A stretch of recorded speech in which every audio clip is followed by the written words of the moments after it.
పూరా local. Welcome to పూరా local. రాష్ట్ర ముఖ్యమంత్రి రేవంత్ రెడ్డి తీసుకున్న ఓ కీలక నిర్ణయం ఇప్పుడు హాట్ టాపిక్ గా మారింది. హైదరాబాద్ లోని పలు రోడ్లకు ప్రముఖుల పేర్లు పెట్టాలని ఆయన నిర్ణయించారు. గచ్చిబౌలిలోని యుఎస్ కాన్సులేట్ జనరల్ రోడ్డుకు డొనాల్డ్ ట్రంప్ పేరు, ఫ్యూచర్ సిటీ ప్రధాన రహదారికి రతన్ టాటా పేరు, గూగుల్ స్ట్రీట్, మైక్రోసాఫ్ట్, విప్రో జంక్షన్ల పేర్లతో పాటు మరికొన్ని రహదారులకు ప్రముఖుల పేర్లు పెట్టాలని సీఎం రేవంత్ రెడ్డి నిర్ణయం తీసుకున్నారు. ఈ మేరకు కేంద్ర విదేశాంగ శాఖకు, అమెరికా రాయబారి కార్యాలయానికి ప్రభుత్వం లేఖ రాయనుంది. రహదారులకు ప్రముఖుల పేర్లు పెట్టడం వల్ల నగర ఖ్యాతిని పెంచవచ్చని, అంతేకాకుండా వారికి గౌరవం ఇచ్చినట్లు ఉంటుందని ప్రభుత్వం భావిస్తోంది.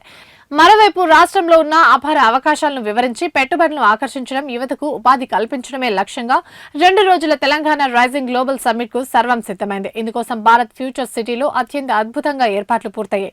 గ్లోబల్ రైజింగ్ సమ్మిట్ లో 44కు పైగా దేశాల నుంచి 154 మంది అంతర్జాతీయ ప్రతినిధులు హాజరవుతున్నారు. విశ్వవ్యాప్తంగా పేరున్న కంపెనీల నుంచి యాజమాన్య ప్రతినిధులు బృందాలు ఈ సదస్సులో పాల్గొంటున్నారు.